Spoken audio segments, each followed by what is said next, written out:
ఆకాశవాణి ప్రాంతీయ వార్తలు చదువుతున్నది షేక్ మస్తాన్బీ.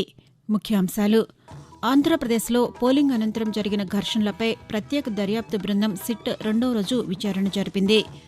దేశంలోని 6 రాష్ట్రాలు, 2 కేంద్రపాలిత ప్రాంతాల్లోని 49 నియోజకవర్గాలకు ఈరోజు 5వ దశ ఎన్నికలు జరగనున్నాయి. తెలంగాణ ముఖ్యమంత్రి రేవంత్ రెడ్డి అధ్యక్షతన ఈరోజు రాష్ట్ర మంత్రివర్గం సమావేశమవుతుంది. తెలంగాణ వ్యాప్తంగా ఈరోజు ఉపాధ్యాయ అర్హత పరీక్ష టెట్ నిర్వహిస్తున్నారు. స్వతంత్ర సమరయోధులు, ఉమ్మడి ఆంధ్రప్రదేశ్ తొలి ముఖ్యమంత్రి టంగుటూరి ప్రకాశం పంతులు వర్ధంతి ఈరోజు. వార్తల వివరాలు: ఆంధ్రప్రదేశ్లో పోలింగ్ అనంతరం జరిగిన ఘర్షణలపై ప్రత్యేక దర్యాప్తు బృందం సిట్ రెండో రోజు దర్యాప్తు కొనసాగించింది. విచారణలో భాగంగా పల్నాడు జిల్లాలోని నరసరావుపేట పట్టణంలో సిట్ బృందం సభ్యులు పర్యటించారు. పట్టణంలోని 1వ టౌన్ పోలీస్ స్టేషన్ సందర్శించి అక్కడి రికార్డులను, సీసీటీవీ ఫుటేజ్లను విశ్లేషించారు. కాగా మరొక బృందం తిరుపతిలో పోలింగ్కు సంబంధించిన ఘర్షణలపై దర్యాప్తు జరిపింది. శ్రీ వెంకటేశ్వర విశ్వవిద్యాలయ క్యాంపస్ పోలీస్ స్టేషన్ సందర్శించి అక్కడ హింసకు సంబంధించి నమోదైన కేసుల వివరాలు, రికార్డులను తనిఖీ చేశారు.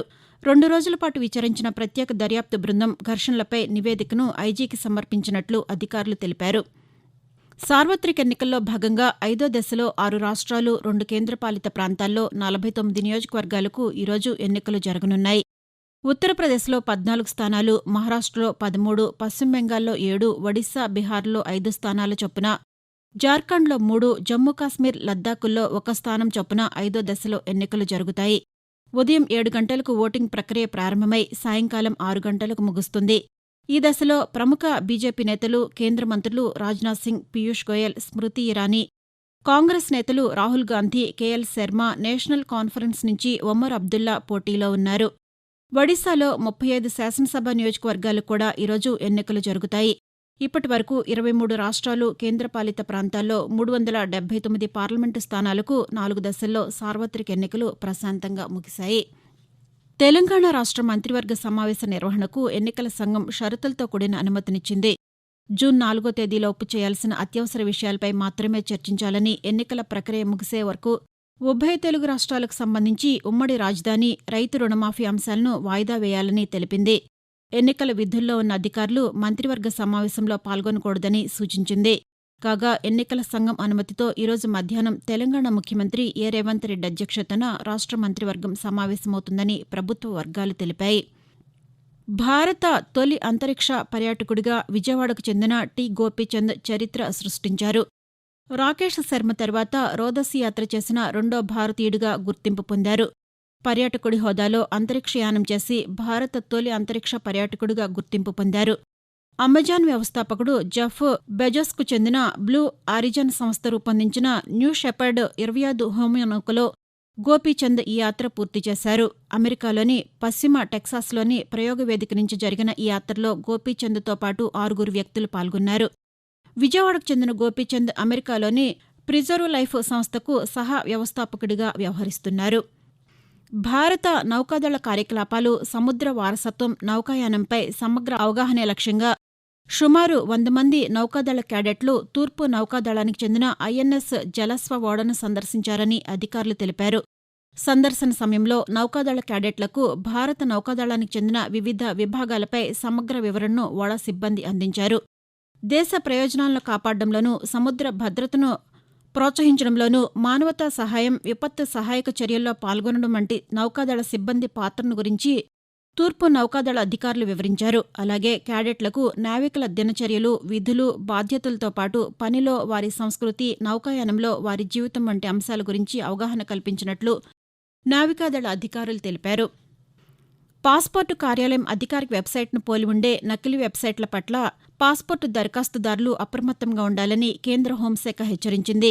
ఈ వెబ్సైట్ల ద్వారా పౌరుల వ్యక్తిగత వివరాలు, బ్యాంకు ఖాతాలు, ఆధార్, పాన్ కార్డు వంటి కీలక పత్రాలను సేకరిస్తున్నట్లు పేర్కొంది. వీటిని ఉపయోగించి ఆర్థిక మోసాలకు పాల్పడే అవకాశముందని హోంశాఖ అధికారులు తెలిపారు. పాస్పోర్టు కొత్తగా తీసుకునేందుకు అప్డేషన్ కోసం ఆన్లైన్లో దరఖాస్తు సమయంలో సదరు వెబ్సైట్ను క్షుణ్ణంగా పరిశీలించాలని సూచించింది. అధికారిక వెబ్సైట్ తరహాలోనే కొద్దిపాటి అక్షరాల మార్పులతో ఈ వెబ్సైట్ను మోసపూరితంగా రూపొందించినట్లు పేర్కొంది. పాస్పోర్టు కార్యాలయం అధికారిక వెబ్సైట్ www.passportindia.gov.in మాత్రమే పాస్పోర్టుకు సంబంధించిన అంశాల కోసం వినియోగించాలని సంబంధిత అధికారులు సూచించారు. ఆకాశవాణి ప్రాంతీయ వార్తలు వింటున్నారు. తెలంగాణలో ఉపాధ్యాయ అర్హత పరీక్ష టెట్ను ఈరోజు జరుగుతుంది. తెలంగాణ వ్యాప్తంగా 80 పరీక్షా కేంద్రాల్లో నిర్వహించనున్న టెట్ పరీక్షలు ఈ రోజు నుంచి జూన్ 2వ తేదీ వరకు జరుగుతాయి. ఉదయం 9 గంటల నుంచి 11 గంటల 30 నిమిషాల వరకు మొదటి పేపర్, మధ్యాహ్నం 2 గంటల నుంచి సాయంకాలం 4 గంటల 30 నిమిషాల వరకు రెండో పేపర్ పరీక్షలు నిర్వహిస్తున్నామని టెట్ కన్వీనర్ వెల్లడించారు. ఈ పరీక్షకు 2.86 లక్షల మంది దరఖాస్తు చేసుకున్నారు. వీరిలో పేపర్ 1కి 99,958 మంది దరఖాస్తు చేసుకోగా, పేపర్ 2కి 1,86,428 మంది దరఖాస్తు చేసుకున్నారు. ఈసారి తొలిసారిగా టెట్ పరీక్షలను కంప్యూటర్ ఆధారిత విధానంలో నిర్వహిస్తున్నట్లు అధికారులు వెల్లడించారు. తెలంగాణలో గ్రామ సమస్యల పరిష్కారానికి త్వరలో ఇందిరమ్మ కమిటీలను ఏర్పాటు చేసే యోచనలో ఉన్నామని మంత్రి పొంగులేటి శ్రీనివాసరెడ్డి తెలిపారు. ఖమ్మం జిల్లా గ్రామీణ మండలంలో వివిధ గ్రామాల్లో పర్యటించి గ్రామ సమస్యలను అడిగి తెలుసుకున్నారు. ప్రజల నుంచి దరఖాస్తులను స్వీకరించారు. ఈ సందర్భంగా మంత్రి మాట్లాడుతూ, గ్రామాల్లో ఉండే సీసీ రోడ్లు, భూ సమస్యలు, ఇళ్లు, విద్యుత్ సమస్య వంటివి ఎక్కువగా తన దృష్టికి వచ్చాయని, ఎన్నికల నియమావళి ముగిసిన అనంతరం దశలవారీగా వాటిని పరిష్కరిస్తామని తెలిపారు.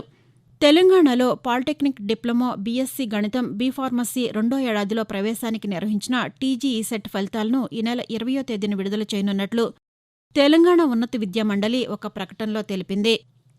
స్వతంత్ర సమరయోధులు, ఉమ్మడి ఆంధ్రప్రదేశ్ తొలి ముఖ్యమంత్రి టంగుటూరి ప్రకాశం పంతులు వర్ధంతి ఈరోజు. 1872 ఆగస్టు 23న నిరుపేద కుటుంబంలో జన్మించిన ప్రకాశం పంతులు ఆంధ్రకేసరిగా బిరుదు గడించారు. ప్రత్యేక ఆంధ్ర రాష్ట్ర సాధనలో కీలక పాత్ర పోషించారు. 1957 మే 20వ తేదీన ఆయన తుది శ్వాస విడిచారు. ఈరోజు టంగుటూరి ప్రకాశం పంతులు వర్ధంతి సందర్భంగా ఆ మహనీయుని స్మరించుకుంటూ తెలుగు ప్రజలు నివాళులర్పిస్తున్నారు. వాతావరణం. నైరుతి బంగాళాఖాతంలో ఈ నెల 22న అల్పపీడనం ఏర్పడే అవకాశం ఉందని భారత వాతావరణ శాఖ వెల్లడించింది. ఇది ఉత్తర ఈశాన్య దిశగా ప్రయాణించి ఈ నెల 24వ తేదీ నాటికి వాయుగుండంగా మారే అవకాశం ఉన్నట్లు తెలిపింది. దీని ప్రభావంతో రాష్ట్రంలో మోస్తరు నుంచి భారీ వర్షాలు కురిసే అవకాశం ఉందని పేర్కొంది.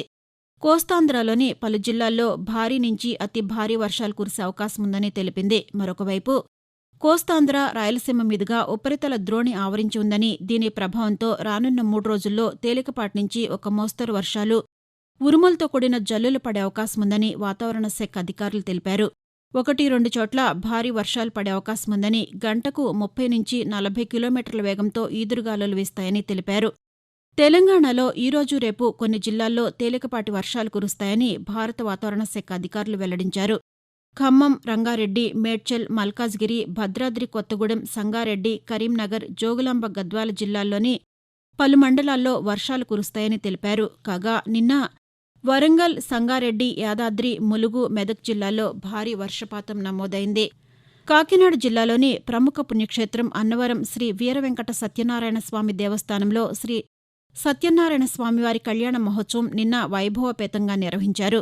గత రాత్రి 9 గంటల 30 నిమిషాలకు కళ్యాణ క్రతువుని ప్రారంభించారు. ఆలయ ప్రాంగణంలో సుందరంగా అలంకరించిన కళ్యాణ వేదికపై స్వామి, అమ్మవార్లను, ఆ పక్కనే పెళ్లి పెద్దలైన సీతారాముల వారిని ఆసీనులు చేసి కళ్యాణం నిర్వహించారు. ఆంధ్రప్రదేశ్ ప్రభుత్వం తరపున రాష్ట్ర దేవాదాయ శాఖ కమిషనర్ స్వామి, అమ్మవార్లకు పట్టు వస్త్రాలు సమర్పించారు. ప్రాంతీయ వార్తలు ముగించే ముందు ముఖ్యాంశాలు మరొకసారి. ఆంధ్రప్రదేశ్లో పోలింగ్ అనంతరం జరిగిన ఘర్షణలపై ప్రత్యేక దర్యాప్తు బృందం సిట్ 2వ రోజు విచారణ జరిపింది. దేశంలోని 6 రాష్ట్రాలు, 2 కేంద్రపాలిత ప్రాంతాల్లోని 49 నియోజకవర్గాలకు ఈరోజు 5వ దశ ఎన్నికలు జరగనున్నాయి. తెలంగాణ ముఖ్యమంత్రి రేవంత్ రెడ్డి అధ్యక్షతన ఈరోజు రాష్ట్ర మంత్రివర్గం సమావేశమవుతుంది. తెలంగాణ వ్యాప్తంగా ఈరోజు ఉపాధ్యాయ అర్హత పరీక్ష టెట్ నిర్వహిస్తున్నారు. స్వతంత్ర సమరయోధులు, ఉమ్మడి ఆంధ్రప్రదేశ్ తొలి ముఖ్యమంత్రి టంగుటూరి ప్రకాశం పంతులు వర్ధంతి ఈరోజు. ఆకాశవాణి ప్రాంతీయ వార్తలు ఇంతటితో సమాప్తం.